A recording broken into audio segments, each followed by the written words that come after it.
Bagagara artiin nagaan dhuftee artiin akkamitti sisimattee atis immoo artii wajjin akkamitti wal-barte maaltu ka'umsa ture? Artii nan jaaladha yaa namni artii jibbu hin jiru garuu nan jaaladhaani sirboota nan dhaggeeffadha yaal nan sirba dhee yaanneeyyu akkuma tasaa namootuma tu dhibee gara artiitti na fide ani faayyoon kiyya akkuma sira siin jedhe taatisaa ta'uu ture amma tokko yaalaan turesi maafan wanta haaraa hin hojjenne maafa wanta gaarii hin hojjenne kan jedhu sammuu koo keessa dhufe na kanaaf kaka'eetu hojii kana hojjechuudhaaf yaade. Tole kabajamtoota daawwattoota keenya baga nagaan nu eegdanii Bridge Art Afaan Oromoo egaa akkuma yeroo mara yookaan akkuma kanaan dura daawwachaa turtan artiistootaa fi namoota artii irratti hojjetan artii Oromoo fi artiistoota Oromoo kan isin biraan gahaa turedha. Har'as immoo keessummaa haaraa qabannee isinii dhufneerra. Keessummaan keenya inni kan of beeksisu ta'a. Duraan dursee baga nagaan dhuftee Shaaloom nu kabajee studio keenyatti waan nu argamteef jalqaba interview keenyatiin dura kana galata siif galchuun barbaada baga nagaan dhufte. Galatoomaa isinis. Shaaloom mee Shaaloom eenyu egaa akkuma anillee sin beeka yaa namoonni si beeku baru akkuma formality miidiyaatiif of barsiisi. Shaaloom eenyu maal keessa darbee eessatti dhalatee guddate? Shaaloom miidhagsaan jedhama. Kan naradhee guddadhee godina moo aanaa sitti naannoo Shawaa kana magaalaa Asgorii jedhamtu Asgoriirraa naannoo kiiloomeetira 5 baadiyyaa keessa ani mucaa qotee bulaati gara sittiin dhaladhee amma immoo Finfinneen jiraadha. Lafa qotte? Qoteera. Akkami qonnarraa gara sirbaatti deemuun kun? Yeroo baadiyyaa jiru amma tokko qotee baay'ee qotuu baadhu achumaan gara magaalaatti dhufee gara magaalaa dhufu hojii adda addaatiin achumaan artiis nan jaaladha gara artiitti dhufee amma immoo. Tole sanarratti naasofna egaa of barsiisteerta Shaaloomii mucaa qotee bulaa akka ta'e akkuma nama biyyattii kana qondaala qotee bulaa turte amma immoo gara artiitti dhufteerta.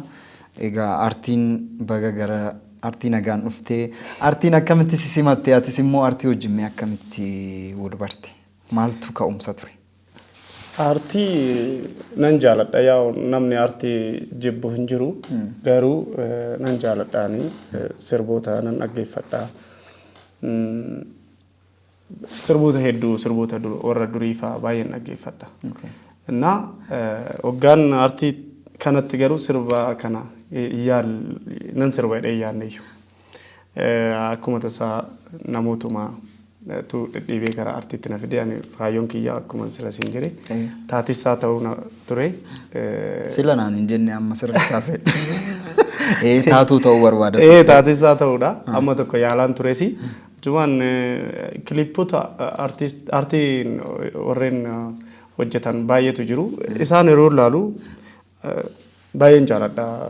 Dura amma yeroo dhiyoo keessatti artiin Oromoo kilippiin baay'ee jijjiiramaa dhufe karaa gaariidhaan waraabamaa dhufe baadiyyaattis magaalattis haala gaariidhaan hojjetamaa jira. Maafan wanta haaraa hin hojjenne maafa wanta gaarii hin hojjenne kan jedhu sammuu koo keessa dhufe na kanaaf kaka'eetu hojii kana hojjechuudhaaf yaade. Artiin Oromoo yeroo hundumaa baadiyyaatti maaf hojjetama yeroo hundumaa haala wal fakkaataadhaan maa waraabamaa kan jedhu wanta adda fidee dhufe wanti biraa adda ta'u isa gochuus baatu maybe waraabbiin iddoon naan lokeeshiniin adda ta'u isa gochuu danda'a. Kanaaf deemee waraabee wanta gaarii ta'uu qaba. Diiteelii isarratti naasofna. kallattumaan akkamitti gara artii akka join gootee anis baruun barbaade daawwattoonnis akka baraniif jedhee tanani. Egaa guyyoota muraasan dura sababni guddaan har'a istiidiyoo kanatti si beellamee wal agarreef guyyoota muraasan dura sirba mata dureen isaa maaloo jedhu gadhiisteerta. Sana wal qabatee immoo amma sanarratti waan tokko haasofna. Mee akkam ture chaalenjii maal keessa dabartee sana booda immoo fiidbaakiin uummanni si kennaa jiru maal fakkaata? Dursiitiin waraabbii isaarraa kaasitii amma jalqabarratti nama jalqabarra jiruuf dhiisiti warreen bara dheeraaf muuxannoo qabaniif hojii artii hojjechuun waraabbiirraa kaasee nama tokko qofaa miti kan hojjetu hojii walooti waan ta'eef waan baay'eetu keessa darbamu. Mee sana wal qabsiise waan tokko nuu kaase. Yeroon sirba kana hojjedhu yaa kilippii bareedaa hojjechuudha yaade. Baay'ee kilippii adda ta'e waraaba jedhee yaade. Biyya keessatti asitti barbaadaan ture iddoo lokeeshinii. Bakka hundumaa yoo ilaalu bakka hundumaatti hojjetameera. Wanta addaan dhabee Cumaan ijoollee hiriyoo tokko wajjin kaaffee teenyee odumaa haasofnu maaf Dubaayitti waraabne jedhan. Walumaan haasofni kofalleetuma maa qoostuma naannoo hin jenne kofalleetuma dhiisne cumaan galee yoon itti yaadu ijoolleen Dubaay irraa babbeekuu hin jiru hiriyoonni koo gahuun gaafadhu kootu naan jedhanii akkasumaan intin eegalee deemuudhaaf yaada koo micaan daayirikti godhu hin jira. Deemnee isa wajjin mari'adhee hin deemnu yaada gaariidhaan naan jedhee na jajjabeesse. Sirriitti na jajjabeesseen haamilee natti ture baay'ee. Cumaan deemna jennee torbee tokko keessatti piroosesii eegalle deemuu qabna inni aadaaf turizimii deemnee eeyyamsiisnee hundumaa gaafannee hundum asitti xiqqoo kan na rakkise aadaaf turizimiitti. Isaan nu eeyyamanii hin deemnee hoo deemnu mucaan hiriyaa dhuma Roobsan jedhama. Roobsan baay'ee nama cimaa nama gaariidha. Na gargaarii hiriyaa qaba innis achi hiriyaa isaa bira boqannee wanti chaalenjii natti ta'e inni guddaan moodeelli barbaadutti waan sifa. Moodeelli barbaadu baay'ee nu rakkise guyyaa baay'ee nutti fudhates. Moodeela isaan nuu fidan nu hin barbaannu. Moodeela nuti barbaannu immoo guyyaa nuti barbaannutti hin argaman. Hojii irra jiru. Ijoolleen biyya ambaa jiran akkuma beektu hojiidhaan biizidha. Ijoolleen babbareen ijoolleen fedhii nuti qabnu guyyaa nuti barbaannutti hin argamanii hojii irra jiran nuti hin turre jedhu. Cumaan warri piroodakshinii kana nuuf waraaban Hindoota. Isaan namni wal quunnamsiisa abbaa giddii achuma Dubaayee jiraata faarmaasii kana qaba. Deemnee hin gaafannee gaafannaan jara wajjin wal quunnamsiise jara deemnee hin haasofsiisne biiroo isaanii deemnee homaa rakkoon hin jiranii gammadanii baay'eetti tolee nuti sirba biyya biraa waraabuun nuti tola jedhanii gatii waliin dubbannee hundumaa haasofnee gallee moodeela barbaadutti kan moodeela rakkan. Guyyaa lama waraabbiidhaaf beellamnee hin hafne guyyaa lamaan iyyuu.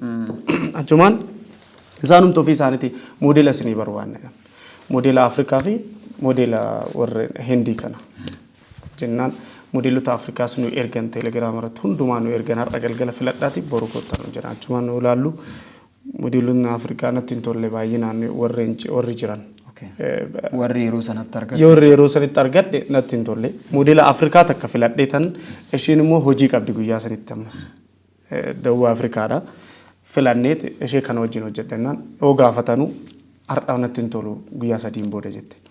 Achumaan ishee moodeelitti Hindiidha tun. Waggaa gaafannu isheen natti tolette. Isheen sirbarra jirtu kun Hindiidha? Hindiidha. Dugdi ishee adda baay'isee. Baay'ee fedhiin isaan artiidhaaf qaban baay'ee guddaadha baasuu.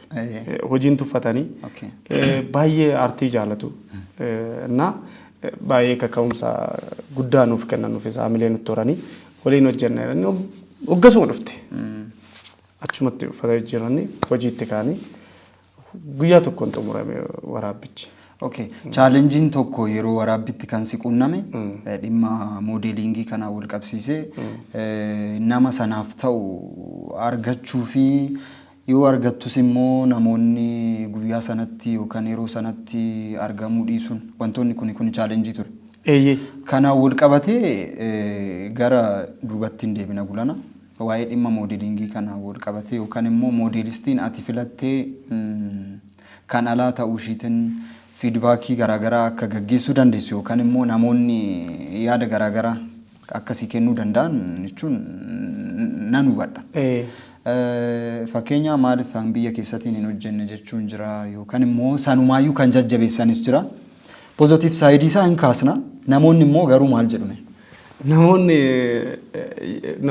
Namoota bebbeeku tokko hin jiru. Warri Dubaayii jiranis shamarran hin jijjiru. In arganitti karaa keessatiin fa'aa sheer godhaadha yookaan warra beeku itti ergu hin goonu warra naan jedhan jiru. Maaliif? Hin goonu otoo nuti asirru akkamitti Hindii wajjin hojjetta warra adii wajjin otoo ijoolleen Oromoo babbareedni jiranuu jedhanii warri naqee kan jiru. Warri na arrabsanis warri na lolanis jiru. Warri na gorsanis jiru. Ittaan himee waa hundumaa warri sirriitti haasofne jiru meeseejiidhaan Facebook irraa warri qaama waliin beekne hojjechuu dandeessaa akkas jedhee warri barreesseef illee jiru. Dubaayii jirta kun isaanii dhugaa warri itti fakkaanne jiru. Oggii akkas jennuun waanuma muudiitti qaban dhufaatti fakkaate hojii qabna fa'aa jedhanii warri nu didan jiru. Ergaa achitti waraabne suuraa keenya fa'aa tokko ergaan poosti godhee warri amanan jiru akka achi jiru. Kun isaanii naa bilbilamee bilbila biyya kanaatiif faanaan jedhu. Innaa kun isaanii namanne akka waraabbiidhaafis deemne akkasuma waan nu biraatiif waan argachuudhaaf deemne isaan akkas jennuun fa'aatti fakkaate warri nu didanis jiru. Amma garuu akkamitti akkas waraabdaa Oromoon odoo jiru maalidhaa uffata Oromoo maatti nuffisinii fa'aa warri jedhan jiru. Uffata Oromoo waan sidhu fuunee deemne asii nuti moodeelii ishee wajjin hojjennaa odoon taane namuma keenya wajjin hojjennu uffata aadaa Oromootti hojjennaa ittiin tuffisnee fuunee deemnee uffanni nu jalaa bade. Riippoortii keessatti nu jalaa bade. Tuman akkasumatti hojjedheen ishee wajjinnaa yeroon isin argamne baay'ee muddamne isaan hojii qabu baay'ee biiziidha jarri. Isaan akkasumatti yeroo nuuf kennan isaaniif jecha baay'ee muddamne wanta hundumtuu karaa kanaan xumurame. Ati sana yaanne garuu namoonni immoo akka ati beekaa akkas gootee jedhaniiti haasa'u miti. Garuu inni guddaan maa inni achitti moodeelistiin ati piik goote yeroo sanaaf kan argatte Hindii isaa taatu kan immoo dhalataa biyya biraa isaa taatu kan ittiin sirbame afaan Oromootiin waan ta'eef. Sanarratti waan olii galu natti fakkaata. Garuu ati amma kallattumaan warroota akkas jedhaniif deebii laadhee jechaa jirta. Ani kanan baay'ee yaade ijoollee keenya wajjin hojjechuudha. Biyya keessa ta'ee sabni biraas dhufeera. Hin barbaanne. Ijoollee keenya argachuu hin dandeenye. Malee ani ijoollee keenya hojjechuu hin barbaade. Ijoolleen keenya babbareedni jiru. Baay'ee nama hawwisiisan moodeel ta'uu kan danda'an jiru ijoollee baay'een. Garuu ani argachuu hin dandeenye. Amma Facebook irratti nan argaa. Yeroo tokko garuu hin argaman. Waanuma qoosaadhaaf waanuma dhugaatti hin fakkaatu kaan isaanii. Kanarraa kan ka'e malee ani ijoollee keenya wajjin hojjechuudha baay'ee fedhiin koo kan ture. Malee waa biraaf miti. Kanaafuu isaaniif deebii laatteerta. Warri mufatanoo jiraate immoo ati amma jalqabarra jirta gara fuuldura waan Oromoo bakka bu'u waan baay'eetu sirraa eegama. Yeroo san baay'inaan si wajjin hojjechuu akka danda'an abdiin qaba warra amma mufatanii. Isaanis immoo kallattii amma argamuu dhiisuu maal kana of wanni jedhanii akkuma warra Hindii san of isaanii hojii kanaaf didikeet godhanii yookaan of qopheessanii gara fuulduraa akka waliin hojjettan abdii guddaan qaba. Kana kanumaan araarsinee bira dabarra. Waa'ee sirba keetitti immoo yeroo deebinu waa'ee chaalenjii isaa kaasneerra ani sirba ilaaleera. Anillee sirba kana baay'ee kiritisaayiz gochuun danda'u ani barataa tiyaatiraati. Mooroof garuu artii wal qabata. Wanta adda ta'e irratti argeera jechuun fakkeenya wanti adda isa godhu keessaa sirbi afaan Oromoo yeroo baay'ee lookaalidha jechuun naannoodhaan waraabbiin isaatu lookeeshinii waa'ee dhuma lookeeshiniitu yoo haasoftu naannoo keessaan ba'u yookaan immoo akkasitti wanti boombaardi godhee hin jiru. Amma ani lookeeshinii sirba keetii yeroo ilaalu baay'ee bareedaadha. Waa'ee walaloo fi yeedaloo isaati irratti namoonni waa'ee sirbarra jiran akka fiidbaakii yookaan immoo akka yaada akkasii kennan isarratti abdiin qaba. Amma pozitiiv irraa osoo kaane jechuun dinqisiifannaa irraa osoo kaane yeroo baay'ee nu biratti maaltiin baramne seeta. Waan tokko jalqabuma irratti gufuu walitti ta'uu jira jechuun waan gaarii irraa ka'amuu qaba. Anamma wanti gaariin achi keessatti natti mul'ate lookeeshinii isaatu adda ta'uusaa sirba afaan Oromoo keessatti aanan quunnamne hin agarsiisa. Qamarii faanii Dr. Kabajaa Alii Birraafaa carraa warra adii wajjin mul'achuu yookaan shibbisiisuu argineerra. Garuu lookeeshinii akkasiin agarre. Kunuyyuu addaadha. Kunuyyuu waan jajjabaachuu qabudha. Kanarratti immoo ati waan dabaluu barbaaddu jiraate. Anis durumayyuu ogguman as jiruyyuu wanta haaraa biyyuma kana achi odoon hin yaadin biyyuma kanayyuu taa'ee wanta haaraa hojjechuudha yaadni ko. Amma sirbi koo adda ta'ee miti, sagaleen koo adda ta'ee miti, waa biraa mitan. Garuu kilip irratti wanta haaraa, wanta gaarii hojjechuun barbaade. Kanaaf odoon asitti barbaadaa jiru lookeeshinii odoon barbaadu bakkumatti hojjetu dhabe. Bakka hundumtuutti hojjetamee jira. Kanarraa kan ka'e oduma haasofnu maaf akkasittiin hojjetamne achitti maaliif sirba Oromoo biyya kanaa ba'ee wanta haaraa maan hojjetamne kan jedhu mari'adhe. Roobsan wajjinis haasofne hin mari'anne ta'uu qaba. Deemnee hojjenne. Deemnee hojjennu isaan dura baay'ee lookeeshinii barbaada hin deddeemnee baay'ee ho'a biyyi baay'ee nama dadhabsiisa. Ho'isaa akka maleedha yeroo sana. Na waanuma hundayyuu wanta haaraa ta'a wanti kun jennee yaadne. Maybe nuti sadarkaan nuti irra jirru sirba kana akka ba'ee hin mul'anne gochuu dhiisuu danda'a. Gaafa tokko wanta gaarii wanta kana caalu hojjechuu danda'a yookaan immoo karaa uummanni ittiin dinqisiifatus jiraachuu danda'a hin beekamu. Garuu sirbichi kun gaafa tokko laalamee namni itti bu'aaruu danda'a jedhee yaada. Yeedaloon walaloon wanta haaraa miti. Garuu kilippidhuma adda waan gaarii waan bareedaa waan sirbi Oromoo sadarkaa kanarra ga'e jedhamu.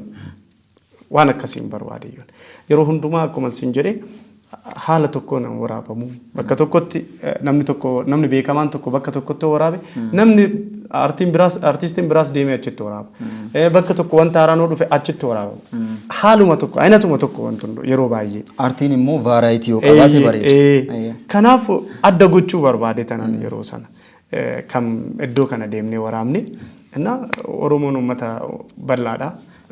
Artiin Oromoo guddachuu qaba kana caalaa amma guddatee amma uummanni akka uummata baay'ina uummataatiin artiin Oromoo hin jiru. Sirba irrattis ta'ee keessattuu diraamaa irratti waan adda addaa wanti uummanni itti bu'aaru baay'ee du'aadha. Kanaaf ammas irratti hojjechuu qabna jedhee tan yaada amma danda'ame nani ammas hin laalamne hin beekamne jedhee yaada kunkuma duubatti hin deebisu ammas wanta haaraa kireet gochaa jira. Kanaaf hin hojjedha jedhee yaada gara fuulduraatti ammasii. Abshirin hojjetta. Dhimma lookeeshinii kana wal qabsiisee ammas osoo biran darbin ani maalirraa ka'ee tanan siite appreciate gochuu kanan barbaade. Akkuma beeknu waan wal fakkaataa argaa turreeyyuu. Warroon hojjetan waan babbareedaa warri qabatanii dhufan jiru akkuma jirutti ta'e garuu seetingii isaa seetingii jechuun yoomessa yoom fi eessatti wanti jedhu kun iddoo wal fakkaataadha. Kunuyyuu adda ta'uunsaa anaaf waan gaariidha. Fakkeenya amma Hindoota yoo fudhatte yookaan fiilmii Booliwudiif yookaan Hooliwudiif sirba isaan fiicharingii itti gashan warri Hindii afaan Hindiitiin miti wanni fiilmii isaanii kan hojjetan muuziqaa isaanii kan hojjetan. Garuu Hindii keessatti qofaa miti kan hojjetan.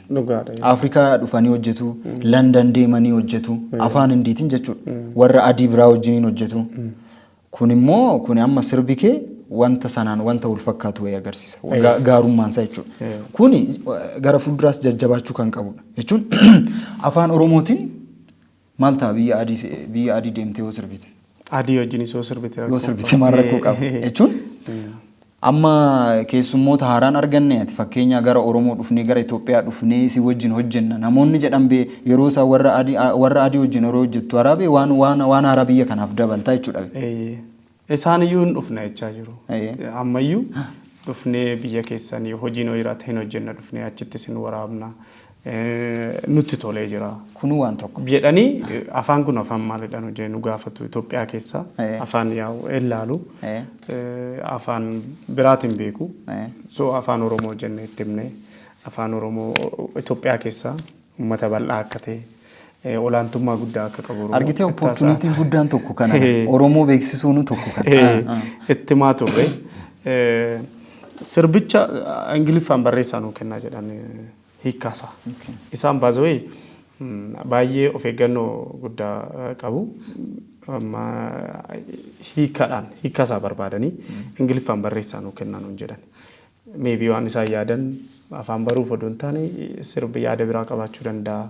Waan baay'ee of eeggannoodhaaf jedhanii Ingiliffaan barreessaa nuu jedhanii Ingiliffaan barreessinee kennineef yoo hundoo koppii. Kiruun kee guutuun isaanii warrumaa adiidha. Isaan achi warri waraaban isaanu adiidhuma hundumtu. Daariktaratu as roobsan isa malee anaaf isuma qofaa anasii deemes. Malee kiruun keenya hundumtu isaanuma. Kanaafuu waan baay'inaan waan isaan ta'eef hojjechuun dura ergaasaa baruu qabna Ingiliffaan nuu fidaa jedhan. Ingiliffaan nuu fidaa jedhan. Kiruun biraa abdiin jira. Diraayivarii keenya ture. Konkolaataa isaatiin baay'ee na gargaaraa ture achitti bakka barbaannu nu fuudhee olii gadi nu deemaa ture. Innaa baay'ee nu gargaare abdii jedhama. Innaa thank you jechuun barbaada. Galateeffatteerta. Egaa waan tokko yeroo jalqabdu chaalenjiin hin dhabamu. Chaalenjii bira darbanii immoo namni hunduu akkasumatti ka'a. Warri amma asitti ilaalaatu warri ati fakkeenya fudhattee kaate akkasumatti waan baay'ee keessa darbaniiti. Jechuun barri kun immoo bara gaariidha. Silaayyuu jechuun intarneetiin jira maaliin jira carraa kanatti fayyadamte carraan beekamtiinis hundumtuu hin dhufa.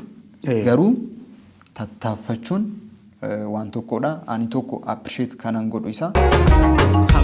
Amma tana gifti amma as geenyutti naagaaf jaalala maleenu taasa gargaar banen beeknu. Kabajamtoota daawwattoota keenya qophiin keenya Shaaloom wajjin gochaa jirru ammas akkuma itti fufetti jira nu daawwadhaa isiniin jenna. Shaaloom gara keettan deebi'a. Amma muuziqaa irra jirta jireenya muuziqaa jireenya aartii keessa seenteerti. Osoo muuziqaa hojjechuu baatte yookaan immoo osoo hawwiin kee osoo muuziqanyaa yookaan immoo weellisaa osoo ta'uu baatte maal ta'uudha kan bira? Hawwiin koo duratti nan fiigaa ture. Fiigicha nan jaaladha. Amma si fiigda? Lakka amma yeroo tokko mana ispoortii deemee fiiga malee. Jira baay'ee hin beeksisa. Innaa baay'een jaaladha fiigicha. Baay'een fiiguu jaaladha. Taansi immoo taatessaa ta'uun barbaada. Diraamaa hojjechuu waan akkasii. Baay'ee diraamaa akka yaalaa jirtus nan beeka. Osoo amma fakkeenya oduu weellisaa ta'uu baatte yookaan artistii biraa yookaan immoo gara diraamaatiin gara aktiingiitiin dhufuun kee nafuyyuu jechuudha. Hinafu. Mee waa'ee diraamaa kanaa wal qabsiisitii sochii rafaa akka jirtu waan tokko waan an beekufan. Diraamaa xiqqoo kanan yaalee jiru ofii keeyaafis kan barreesse jiru warreen na gargaaranii waliin barreessines hin jiru. Diraamaa kallacha duraa kan jedhu tokko amma isa ofumaaf barreessuu yaale addisuu warqinaafaa wajjiniin sirreessinee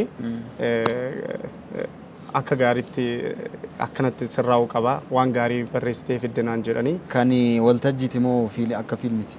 Akka fiilmii ta'e akka fiilmiti YouTube irratti gallakkisa.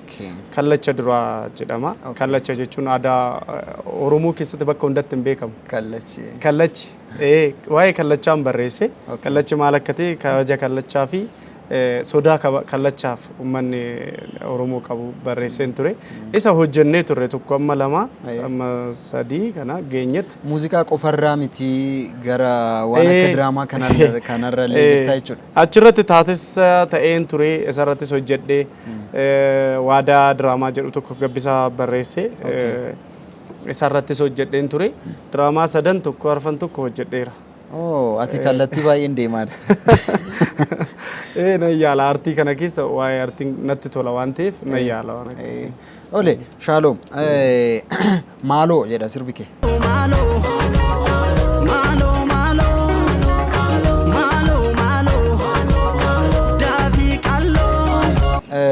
Yeedaloosaa fi walaloo keetuma moo lakki walaloo kan naa barreesse Faasil Kabbada jedhama. Mucaa Adaamati. Baay'ee nama cimaadha. Namoota hedduudhaaf barreesseera. Karaa reefu gara afaan Oromootti dhufaa jira. እና isatu barreesse ijoollee akkasii yeedaloo immoo mucaan asuma finfinneedhuma kana keessa saamii jedhama isatu hojjete isaanumatu na gargaare እና Iyyoob immoo qindeessadha Iyyoob Baalcha baay'ee nama cimaa nama gaariidha baay'ee na gargaari tokko isaa na hojjete maal eegdee yeroo sirba kana gadhiistu maal eegdee turtee amma immoo maal argaa jirta akka jechuun akka jalqaba akka nama muuziqaaf jalqabbiirra akka nama jiru tokkotti maal eegdee turte amma immoo maaltu ilaalama wanti neege wanta addaan eegne ganaadha beekamtiin qabu maybe gara fuulduraatti ilaalama jedhee yaada warreen yuutuubaroonnis akka gaariitti naa gallakkisanii gaariidha gara fuulduraatti ilaalama baay'ee ilaalamaa jirasi amma guyyaa muraasan dura gadhiifame anuyyuu kaleemoo dheengadda yeroo ilaalu amma nan turre har'a immoo baay'ee guyyaan dabalaa deema jechuun eeguu akkasii yeroon siin jedhu uummatarraa fiidbaakii akkamii fakkeenya amma hojii kee kana wantoota biraatirraa kallattii adda ta'een akka dhuunfatti nan hubadha.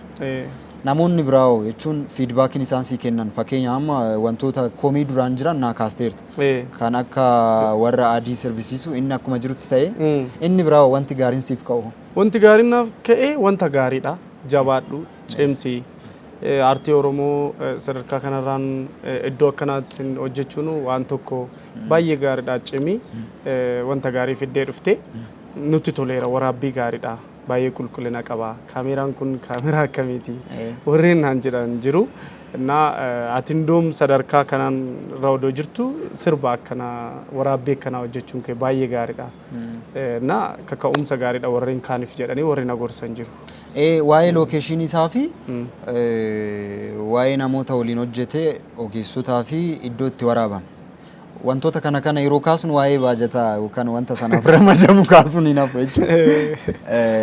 Akkam ture jechuun baay'ee chaalenjii siin goone. Baay'ee chaalenjii na godhe erga deemne achitti waan asitti salphisnee deemne. Ijoolleen asitti haasofsiisnee akka nu waraabaniif ijoollee sadarkaa kilippii waraaburra jiranii miti.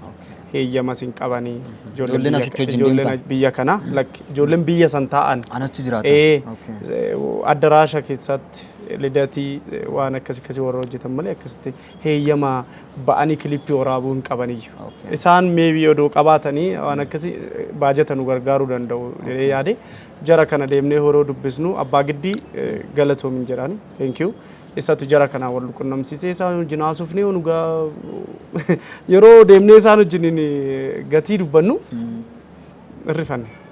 Doolaaraan isin gaafatu? Eeyyee doolaaraan nu gaafatanii baay'ee rifanne diraama biyya saniitinis baay'ee cimaadha.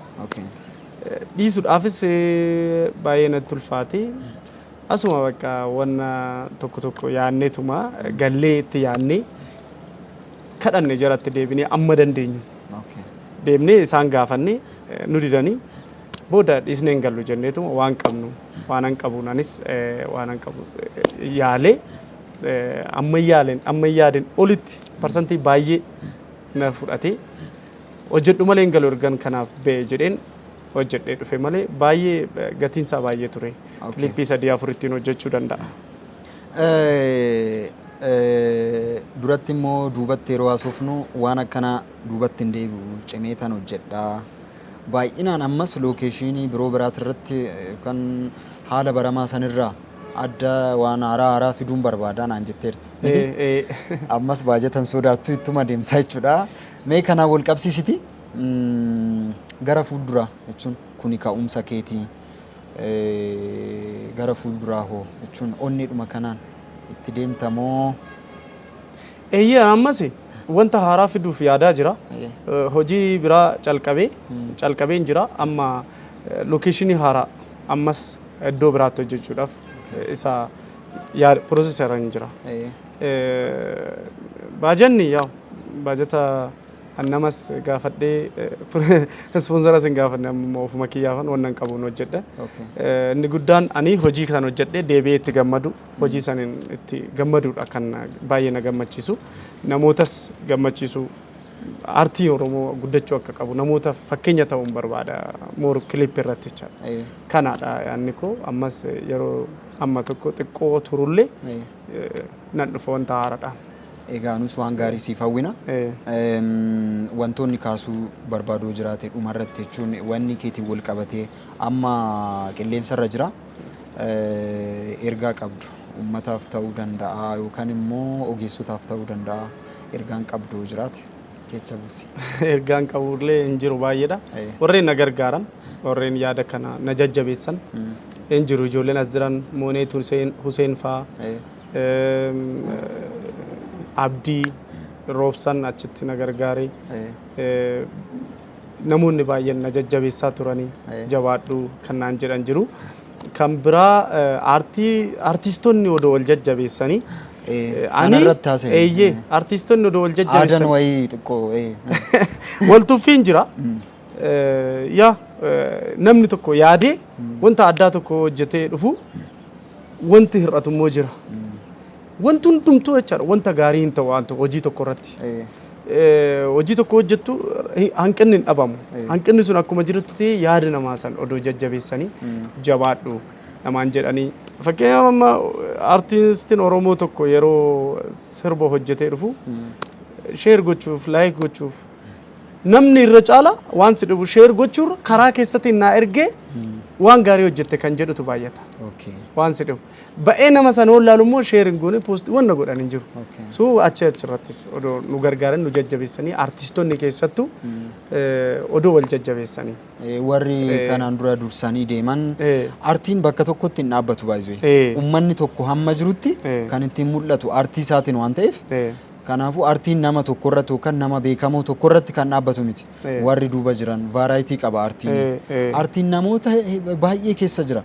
Garuu kallattiin ittiin gadi ba'u caarraa ittiin gadi ba'u waan dhiphaa ta'eef dhiphina san immoo gaappii sana guutuun kan aartistoota warra gameeyyii warra duraaniitirraas ta'uu mala beektota irraas ta'uu mala aartistoota qofa osoo hin ta'in abbootii qabeenyaatis dhimma afaan Oromoo kanarratti hojjechuu irratti isas dhimma afaan Oromoo kanarratti miidiyaa irrattis baay'ee hanqinni jira. Miidiyaan Oromoo uummatni bal'aadha. Akkuma Selasiin jedhee uummata bal'aan kuni miidiyaa uummanni kun ittiin bu'aaru hin jiru. Wanti nuyi saspeensi taanee guyyaa kana miidiyaan kun duratti yoo beekta ta'e warreen diraamoota nuti eegnu torbanitti guyyaa tokko kan eegnu hin jira. Amma hin jiru. Kan akka dhangaa fa'aa. Kan akka dhangaa, kan akka abbaa jaamboo hin jiru. Reediyoodhaan illee ta'u. Amma yeroon jijjiiramee jira. TVdhaan odoo dhufanii abbootiin qabeenyaa gargaaranii namoonni baay'een namoonni taalentii hedduu qaban jiru. Isaan odoo gargaaranii uummanni itti bu'aaru. Siyaasa bichaa miti. Siyaasni qofti wanta biraa antini jechuu hin danda'u. Garuu uummanni maalitti bu'aaraa? Uummanni maalitti gammada? Uummanni maalirraa eega? TV'n afaan Oromoo xiqqaadha. Kan jiran immoo waan jiru hojjetaa jiru. So wanti haaraadhaan odoo dhufanii waan uummata gammachiisu. Miidiyaan warra haaraa dhufanillee hin jajjabeessaa. Odoo jajjabeessee. Waan akkasii jiraachuu qaba. Sirboonni hedduun TVdhaan hin darbu. እና ኦዶዋን ወሬን አከሲ ደደርቤ አርቲስቶን ረጅሩ ወሬን ሚዲያን አርቲስት ያሚ ቲቪን አርቲስት ያሚ ቶርባኒት ጉያ ተኩ ኢሳን ቦአርሲሱ ጅራቹ ረደንዳ hanqina jira ammayyu kan jedhu yaada qaba. Hanqinni kun guutamuu qaba. Miidiyaan humna baay'ee. Miidiyaan humna kan horatu immoo sirriitti humna kan horatu immoo yoo aartii irratti hojjete jedheen yaadaan. So ergaa kana dhaamsa dabarfatteerta. Egaa nu kabajee waan asitti nu argamteef maqaa daawwattoota keenyaa fi maqaa miidiyaa keenyatiin guddaa si galateeffanna. Gara fuulduraallee caarraan waan gaariidhaan caarraan itti ol agarru akka jiraatu nan amana. Nuti immoo waan gaarii siif hawwina. Amma waan gaarii qabattee dhufteerta. Kanarraa muuxannoo sassaabbattee gara fuulduraa immoo waan kana caala bareedu akka fiddee dhuftu abdiin qaba ayyaanni Oromoo si haa gargaaru. Galatooma isinis ulfaadhaa waan naaf feertaniif baay'ee galatooma baay'ee na jajjabeessitanii ulfaadhaa galatooma jabaadhaa itti fufaa. Bakka nuti isin eegnutti isin arguu qabna kana caalaa iddoo gaariitti isin arguu barbaanna galatoomadha ulfaadhaa. Ayyee horii bulii galatooma. Eeshi galatooma. Rodarbe wada tenna sane ya buka jalala talila bishani konabi ratai sinjaladda kallo simale jiratu nan fagatin malo